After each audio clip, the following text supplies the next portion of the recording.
भाई जो गुरु बचन पे डट गे, कट गे फंद 84 के। उपरोक्त अमृतवाणी में कबीर खुदा यानी कबीर परमेश्वर ने समझाया है कि जो व्यक्ति मांस खाते हैं, शराब पीते हैं, सत्संग सुनकर भी बुराई नहीं त्यागते, उपदेश प्राप्त नहीं करते, उन्हें तो साक्षात राक्षस जानो, राक्षस।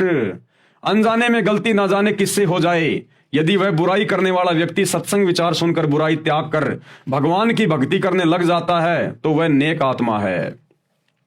यानी जब तक आपको सतगुरु रामपाल जी परमेश्वर जी का ज्ञान नहीं है, इस सच्चे अल्लाह का ज्ञान नहीं है, जब तक आप इनकी शरण में नहीं आते हैं, तब तक आपने जो भी कुछ किया वो आपने एक प्रकार से अनजाने में किया।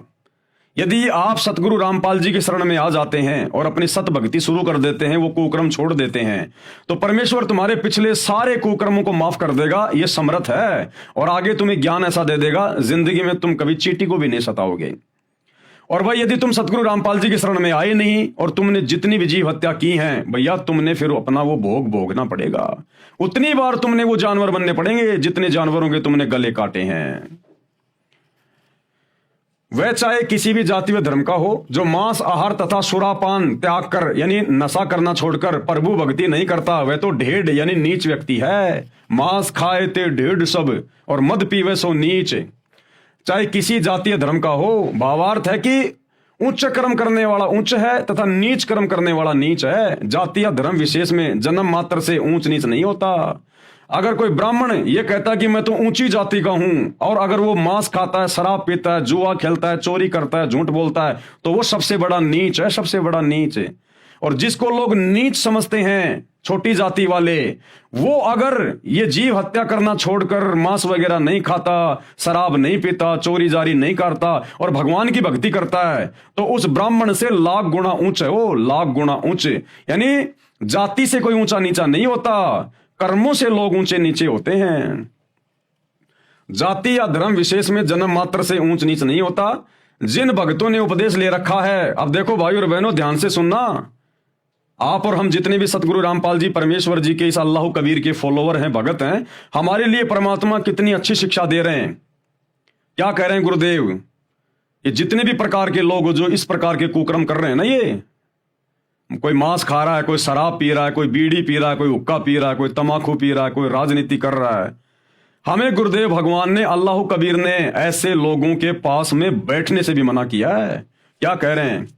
जिन साधकों ने यानी भक्तों ने उपदेश ले रखा है, उन्हें उपरोक्त प्रकार के बुराई करने वालों के पास नहीं बैठना चाहिए, जिससे आपकी भक्ति में बाधा पड़ेगी।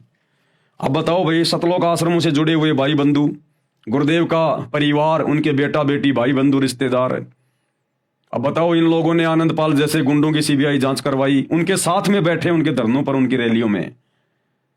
हरियाणा के जाट आरक्षण में लाखों भक्तों को जाटों के धरने पे बैठाया, करोड़ों रुपया भक्तों का चंदे के रूप में दिया। अब बताओ भाई और बहनों, गुरुदेव के दोनों लड़के जाट महासभा में जाके जाटों की धर्मशाला का उद्घाटन कर रहे हैं, नेताओं के साथ बैठ के खा रहे हैं, पी रहे हैं। अरे वो तो जगत के लोग हैं भैया, वो तो मांस भी खाते हैं, शराब भी पीते हैं। हुक्का तो हरियाणा के जाटों का कभी बंद ही नहीं होता। और गुरुदेव मना कर रहे हैं कि भक्तों ने ऐसे लोगों के पास में बैठना ही नहीं चाहिए जो मांस खाते हैं, शराब पीते हैं, तमाकू पीते हैं, नहीं तो तुम्हारी भक्ति बिगड़ेगी। ये आदेश हो गया भगवान का। तो सोचिए आप और हम सत्सेवक भाई बहन, जिनको गुरुदेव ने साथ संगति से जोड़ दिया, हम तो ऐसे लोगों की शक्ल देखना भी पसंद नहीं करते।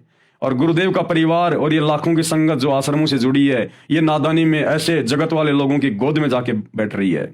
तो सोचिए कितने बड़े पापी हैं ये लोग, अपने गुरु की अवहेलना कर रहे हैं, उनके वचन की अवहेलना कर रहे हैं, कादिर कबीर परमेश्वर के वचन की अवहेलना कर रहे हैं। क्या बीतेगी इनके साथ में?